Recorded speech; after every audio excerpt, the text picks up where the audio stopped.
여러분 안녕하십니까? 윤석열 대통령이 참석한 행사장에서 현역 국회의원이 경호원들에게 제압돼 끌려가는 일이 벌어졌습니다. 손으로 입이 막히고 사지가 들린 채였습니다.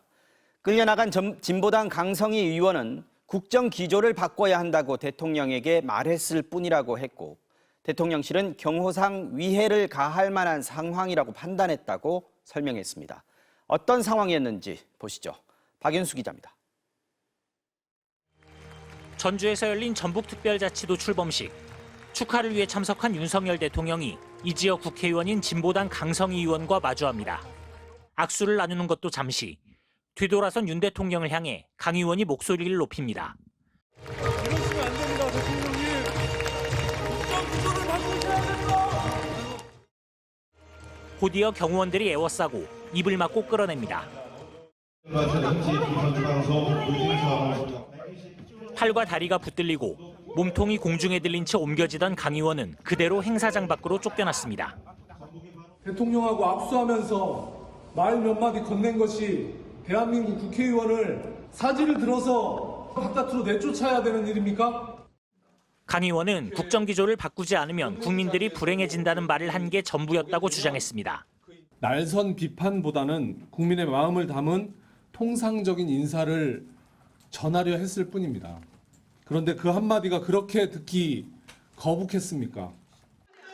지난해 4월 재선거에서 당선된 강 의원은 진보당의 유일한 현역 의원으로 야권에서도 정부의 가장 비판적인 목소리를 내는 의원에 꼽힙니다.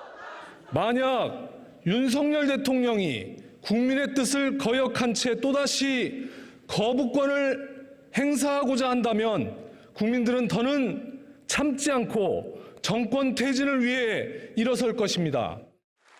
앞서 윤 대통령이 예산안 연설을 위해 국회를 찾았을 땐 줄일 건 예산이 아니라 임기라고 적힌 팻말을 들기도 했습니다. MBC 뉴스 박윤수입니다. 내일 정부로 넘어가기로 돼 있는 이태원 참사 특별법에 대해 국민의힘이 윤석열 대통령에게 거부권을 행사해달라고 건의했습니다. 야당에는 특별조사위원회 구성 등의 문제가 있다면서 법안을 수정하면 받아들일 의향이 있으니 재협상을 하자고 했습니다. 더불어민주당은 이미 충분히 양보한 법안이라며 재협상 요구를 일축했습니다. 윤수환 기자의 보도입니다. 지난주 국회 본회의를 통과한 12구 이태원 참사 특별법. 당시 표결에 불참한 국민의힘은 이 법안에 대해 제2요구권, 즉 거부권을 행사하라고 윤석열 대통령에게 건의하기로 했습니다. 의원님들의 총의를 모아서 대통령의 제2요구권 행사를 건의하기로 결정을 했습니다. 지난달 말 이른바 쌍특검법 통과에 곧바로 거부권 행사를 건의했을 때와 달리 이번엔 9일이 걸렸지만 한동훈 비상대책위원장 역시 본회의 통과 직후부터 부정적이었습니다. 조사위 자체도 사실상 야당이 완전히 장악할 수 있게 되어 있잖아요. 야당이 주도하는 그런 조사위원회가 사실상 검찰의 수준에. 국민의힘이 법안에서 문제 삼고 있는 건 특별조사위원 11명의 구성 방식입니다. 여야가 각각 4명씩 추천하고 국회의장이 관련 단체와 협의해 나머지 3명을 추천하도록 한 게 야당 측에 치우쳤다는 주장입니다. 이를 비롯해 몇 가지 조항들을 수정하면 특별법을 받아들일 의향이 있다며 야당의 재협상을 제안했습니다. 민주당에게 특조위 구성의 공정성을 담보할 수 있는 안, 그리고 독소조항을 제거하는 안을 가지고 재협상할 것을 제안합니다. 민주당은 그러나 특별검사 요구권을 삭제하는 등 이미 여당의 의견을 충분히 반영해 양보한 법안이라며 불공정성을 운운하는 건 실소할 일이라고 일축했습니다. 국민의 목소리를 전하지는 못할 망정 대통령의 심부름 센터를 자처하는 여당에 국민의 분노가 쌓이고 있음을 명심하십시오. 정의당도 여당이 유가족의 눈물을 닦아주기보다 대통령에게 거부권 행사 알리바이를 만들어주기 급급하다고 비판했습니다. 대통령실은 내일 법안이 이송되어 오면 입장을 밝히겠다고 했지만 윤 대통령이 여당의 건의를 받아들여 거부권을 행사할 가능성이 높아 보입니다. MBC 뉴스 윤수환입니다. 서울 양천구와 구로구 일대에서 온수와 난방 공급이 끊기면서 3만 7천여 세대가 밤새 추위에 떨었습니다. 일대에 열을 공급하는 수도시설에 누수가 일어나면서 벌어진 일인데요. 복구가 되기까지 무려 22시간이나 걸려서 주민들이 큰 불편을 겪었습니다. 먼저 류현중 기자가 전하겠습니다. 서울 도심의 수도시설에서 자욱한 수증기가 뿜어져 나옵니다. 양천구에 있는 지역 난방시설인 가압장에서 밸브가 터진 겁니다.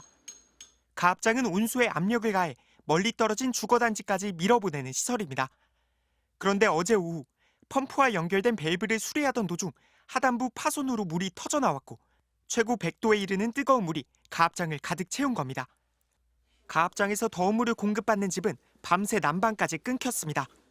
오늘 눈보라 치고 더욱 추운 데다가 이렇게 되니까 좀 답답한 심정이네요. 차기 때문에 양발 신고 지금 있는 상태예요. 가압장에서 불과 500여 미터 떨어진 목동 9단지 아파트부터 3.7km 떨어진 신정동의 한 아파트까지 3만 7천여 세대의 온수가 중단됐습니다. 주민들은 전기장판을 켜고 옷과 이불을 껴입으며 밤새 추위를 견뎌야 했습니다. 아침에도 제대로 씻지도 못한 채 출근을 하는 등 큰 불편을 겪었습니다. 7시 이후부터 이제 갑자기 씻고 있는데 찬물이 나오더라고요.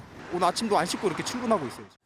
복구가 더뎌지자 서울에너지공사는 가압장 수리와 함께 우회관로를 만들어 온수를 보내는 긴급 복구에 나섰고 사고 22시간 만인 오늘 오후 2시 5분부터 온수 공급을 재개했습니다. MBC 뉴스 류현준입니다. 이준석 전 대표 등이 준비 중인 개혁신당이 노인들의 지하철 무료 승차를 폐지하겠다는 선거 공약을 내놨습니다. 대신 월 10,000원의 교통비를 일괄 지급하고 10,000원을 다 쓴 뒤부턴 40% 할인을 하는 안인데요. 40년간 지속되면서 존폐 논란도 이어져 온 이 문제. 김민영 기자가 시민들 의견은 어떤지 들어봤습니다. 65살이 넘으면 지하철이 무료입니다. 지하철이 공짜, 우스갯말로 지공선생이라고도 부릅니다. 내가 당하고 병들을 보니까 나이들을 보니까 노인들의 이거 무료 승차가 좀 필요해요, 진짜. 65세 이상 무임승차는 대표적인 교통복지 정책입니다. 40년 전인 1984년에 시작됐는데 노인들 사이에서도 제법 찬반이 있습니다. 수입이 있을 때는 별거 아닌데 65세 넘었으면 수입이 없으니까. 아직은 거동에 불편함이 없기 때문에 나라에 도움이 되고 싶어요. 노인 인구는 지난 10년 사이 625만 명에서 973만 명으로 늘 만큼 빠르게 늘어나면서 무임승차 비용은 수도권 등 교통공사 적자의 한 원인이 됐습니다. 이에 대한 해결 방안으로 65세 기준 나이를 70세로 올리자 정부가 일부 보전해주자는 방안 등이 논의됐을 뿐 해결은 계속 미뤄져 왔습니다. 중앙정부가 결정을 하고 부담은 지자체가 져야 하는데 우리 기재위를 중심으로 이것에 대한 근본적인 해결 방법을 정치권은 노인들의 눈치를 보았고 중앙정부는 건설은 했지만 운영비까지 지원할 수는 없다는 입장입니다. 불편한 주제에 개혁신당이 화두를 던졌습니다. 무임승차 폐지 대신 제시한 정책은 버스, 지하철, 택시 등을 탈 수 있는 연간 12만 원의 지원금을 제공하자는 겁니다.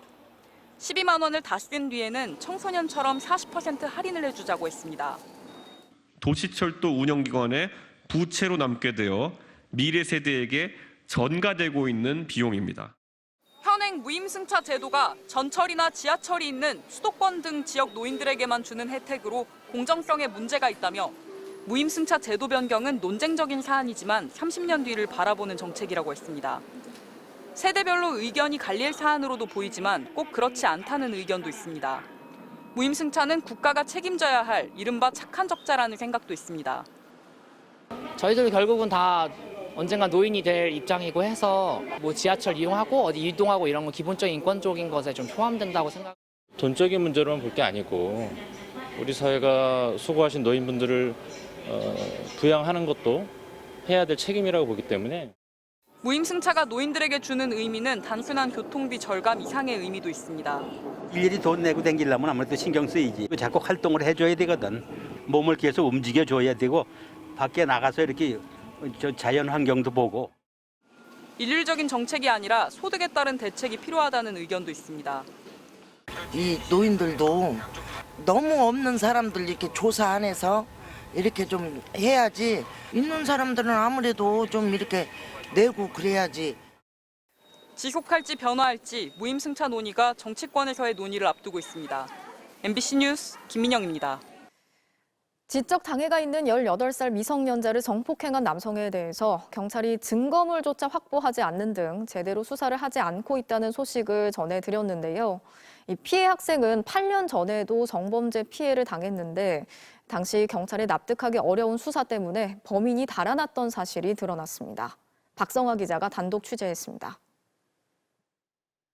지난 2016년 12월 3일 당시 10살 초등학생이던 피해자는 외국 국적의 남성에게 불려갔습니다. 바로 옆집에 살던 외국인 노동자는 피해 학생을 자신의 집으로 데려가 성추행을 시작했습니다. 어리니까 발버둥 치고 나올라 해갔는데 야가 뭐 하는 사이에 맨발로 우리 집까지 그냥. 경찰은 외국인 남성을 데리고 갔고 피해 학생은 어린 나이에 경찰 앞에서 피해 사실을 진술했습니다. 그런데 바로 다음 날 이 학생의 언니는 집 앞 버스 정류장에서 가해 남성을 만났습니다. 학교 간다고 버스 탄다고 기다리고 있는데 그놈이 옆에 서가 있는 거예요. 난리 났어요. 막 뒤비지고 학교가 바짝 뒤집히고 막. 경찰이 초등학생 성추행범을 도주 우려가 없다면서 풀어줬던 겁니다. 어린 두 딸과 사는 어머니가 두려움에 떨다가 인근 지구대에 수차례 순찰을 요청했는데 돌아온 답변은 충격이었다고 말합니다. 그래 내가 3번 불렀어요. 그러니까 내보고 전 그러면은 이사 가야지 이래야 돼요. 그래도 법의 심판을 받게 될 거라고 믿었지만 6년이 지난 뒤 담당 경찰서에서 확인해 돌아온 답변은 더 충격적이었습니다. 도주 우려가 없다는 가해 남성은 범행 5일 만에 본국으로 도망갔고 딸을 성추행한 혐의는 인정됐지만 기소조차 안 된 채 사건은 종결 처리됐습니다. 이거를 그냥 대충 설렁설렁 나 진짜 이렇게 될 줄 진짜 몰랐습니다.